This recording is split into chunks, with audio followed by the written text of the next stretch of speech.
I hate the word fail. And I even hate the word mistakes, but that's what they are. I mean, it's a failure, and I used to not want to call it failure because and it's not even that I'm admitting anything. It just seems so negative. But I would justify them. I'd call them, well, I had to fail, that had to happen in order for this to happen, and that becomes a justification when you're not really calling it what it is. And that's kind of been my newest awakening lately. It's just, let's call it what it really was.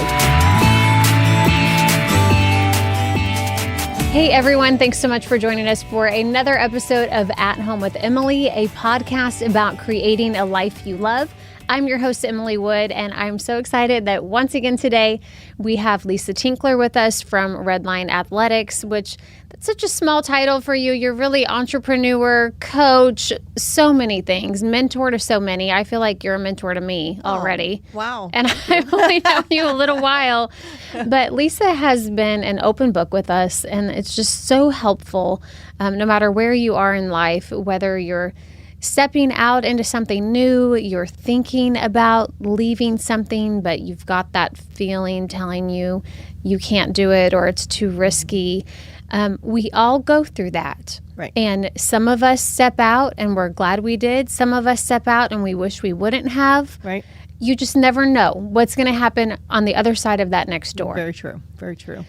And so that's what we've been talking about with you. Yes. And it's been 6 years now that you decided to open your own training facility. Right. First one. Right. And how many facilities are we at now?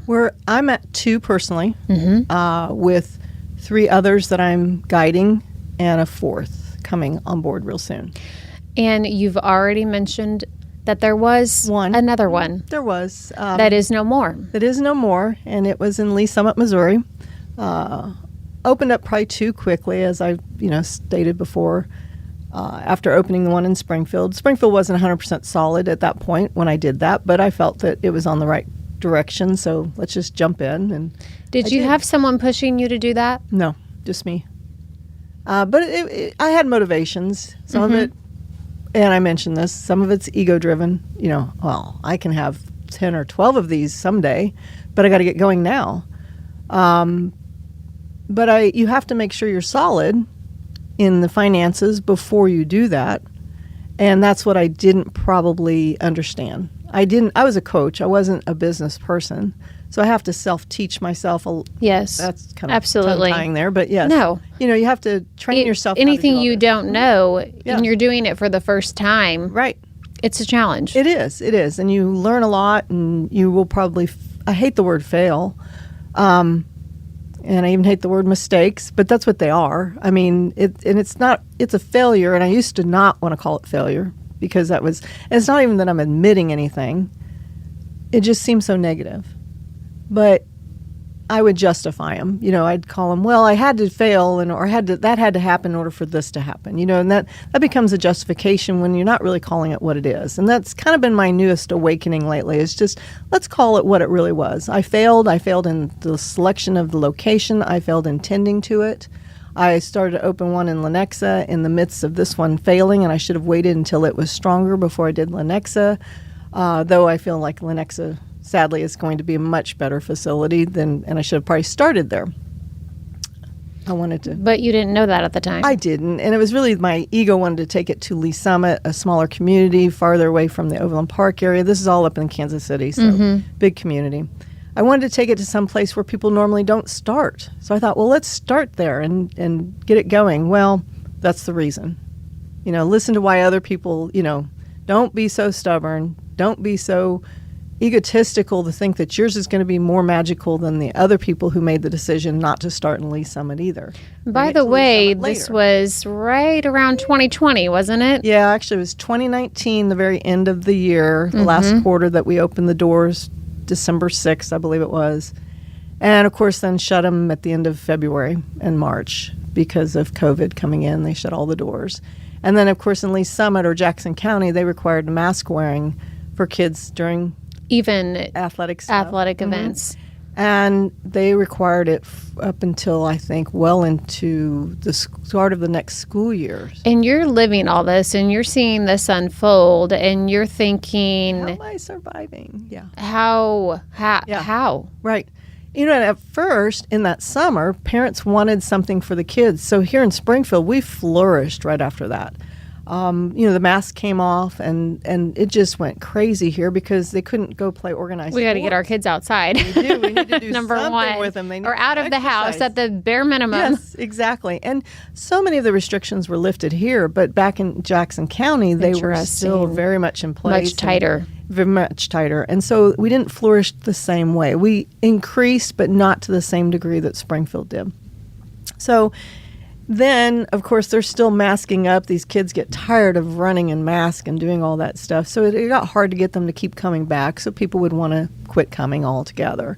So it just was a very tough growth for it. Plus, the location that I chose was not that good, I guess I should say.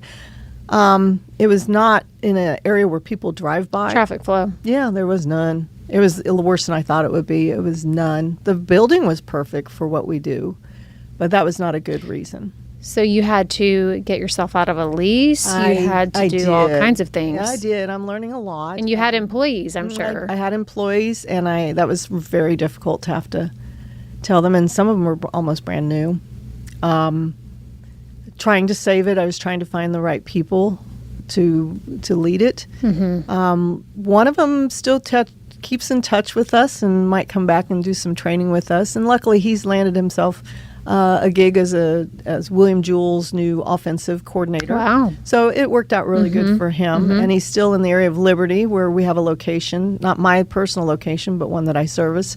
He'll probably do some training up there and send some of his football guys there, which Liberty's becoming a big football community, so that'll be great for him. So, you know, it's helpful. And there's the other part that's really hard, is if you have to let an employee go, but if it's for the circumstances if you can't keep the door open, it's even harder. You're talking about a mass layoff in a way. And it's not that I have that many employees, but I'm affecting everybody. Absolutely. And it's a guilt. You know, you're like, I don't want to do this to you people, but I don't have a choice. So how did that change how you looked at growth with the business? Did that It has slowed down. added some caution? Yeah, it does. I mean, because my brain will immediately go, I really want to open one in the Joplin Webb City area, a smaller version of the red line we have here. I really want to do that. And I'm like, nope, can't yet. Not until Lenexa is solid. And Lenexa is not as solid as it could be.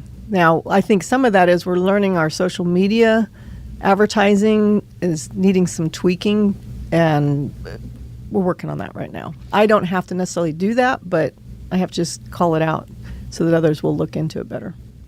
I want to mention something that you hit on but breezed by a little bit that caught my attention. You said that you felt like your ego was at play in that. What do you mean by that? You know, when you start getting notoriety for what you're doing, you want to just keep building that, I think, is part of that. That's the ego, okay? It's not the right path, always. It is the wrong motivation, 100%.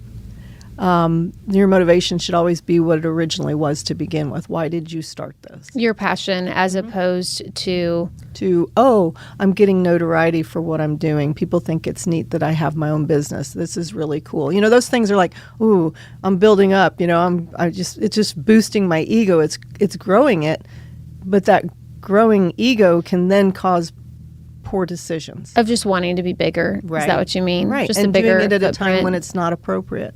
And to keep those voices calling on you and telling you. And, you know, when I'm finally settling in, then Emily calls me.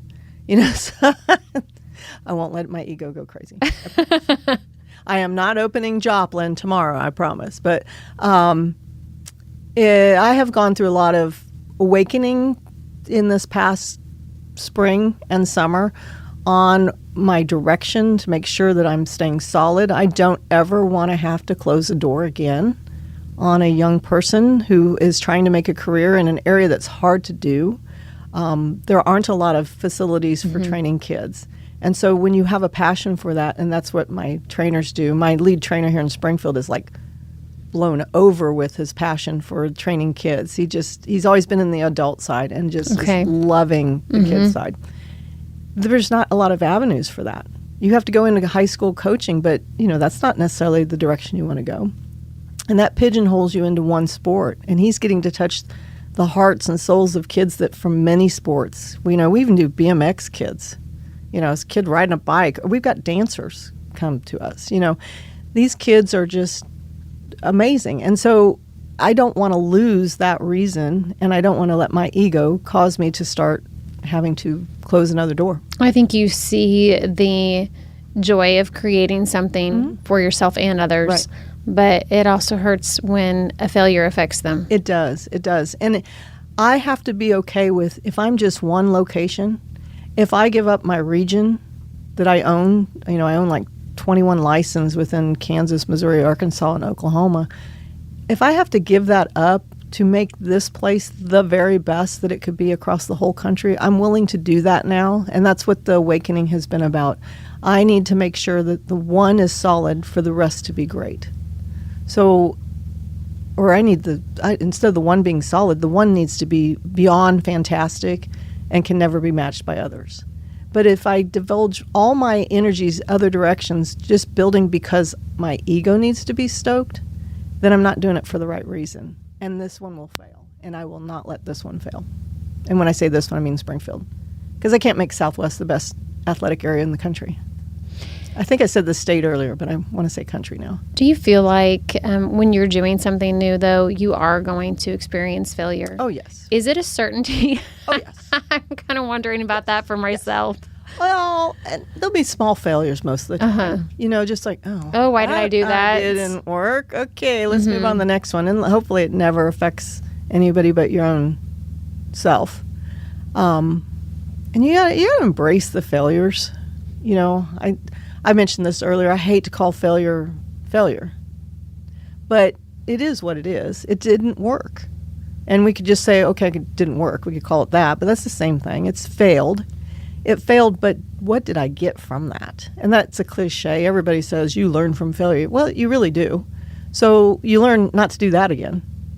And as you keep having lots of failures, you eventually get to the point where you're not failing as much because you've already done that, right? So I'm hoping I'm getting pretty close, So just ideas, simply, okay, that ad didn't work. Why did I run that? Or that we started adult fitness, but it wasn't working as us running it. So I handed it over to the gentleman that was doing the adult fitness. I said, here, this is your business. You pay me rent. And he can flourish it. He can make it work. My focus is kids. Just the little things. We've started a new program called Redline Junior so that we can assist the kids ages 4 to 7, since we don't start until age 8. And the coordination skills of a 4 and 5-year-old are pretty interesting and fun. So if we can start, and a lot of parents will put like a little boy into gymnastics just to help them get that coordination. But sometimes I don't know that they want to go the direction of gymnastics, but it's the only thing that's been offered before. So we decided, let's try this here. And it's been fun. It's very slow growing. We're not over advertising it because I want it to be programmed properly. So we keep them small groups. So these little boys, these little girls learn how to, throw a ball while standing on a wobbly piece of equipment, so that they learn to keep that lower balance going and learn to build their core. And so when they're ready then to come to us at the age of 8, they're already a step ahead of the other 8-year-olds that are in there. And it's not even about that. Even if they never play sports, they've gained that confidence and that coordination and a little bit of strength and knowledge that's going to be very valuable. Sorry, can't talk now. And so you're at the point in life where you're not planning to slow down. Well, no, because I have other things I like to do. Yeah. I think I mentioned, I love to dabble in, I've bought land before and developed it, just parceled it off and sold it. I would love to do that again, but this time, let's add some buildings on them, some houses or something. I have some creative things that are in my brain. I have more than one passion. We'll just put it that way. Yes. And I've noticed too, a lot of times with entrepreneurs, there's not an end goal of build so that I can retire. Yeah, it's keep building. Yeah. And what can I build now? It is that way. I mean, most of your entrepreneurs, I mean, look at your Warren Buffett's, 90 years old and Going strong. Yeah, and you can't tell him to stop. And it's not, his brain won't. I mean, that's my biggest issue is I've got to learn how to meditate. I got to clear the brain. And I don't do that very well. And it'll affect sleep. And of course, then at 2 o'clock, I might be up. And, I used to listen to these people talk about how they sleep 4 hours a night. And I'm like, you're crazy. Well, I've gone through that now. I get it. Your brain wakes up. It doesn't stop. Mm-hmm. You might as well just get up because it's not going to do you any good to try to keep sleeping because it's not going to happen. So you're going to either lay there or you can get up and get your emails done. Well, you're going to come to yoga with me sometime. And we will work on that side. Yeah, exactly. It's super important. It is. It is very important. Well, thank you, Lisa, for everything that you presented to us and just openly talked about. And it's funny that you mentioned being invited to do the podcast is something that could affect your ego. Yeah, exactly. But to me, it's you sharing with all of us and being a mentor to so many, I greatly appreciate it. Well, I appreciate you saying that. I would just like to say thank you for letting me spill my guts because it helps me to clear my brain better, so maybe I can not think for a while. Well, we definitely want you to come back again. Oh, well, thank you. I would like to. And thank you guys so much for listening to this episode of At Home with Emily, a podcast about creating a life you love. If you're watching us on YouTube, please remember to like and subscribe so you can be notified of our next drop coming up next Wednesday. And it's a good one. It's a name we all know and love, Mama Jeans. How did Mama Jeans come to be, and why does it have such an amazing cult following here locally? We're going to dive into that with the Mama Jeans founder. We'll see you next time.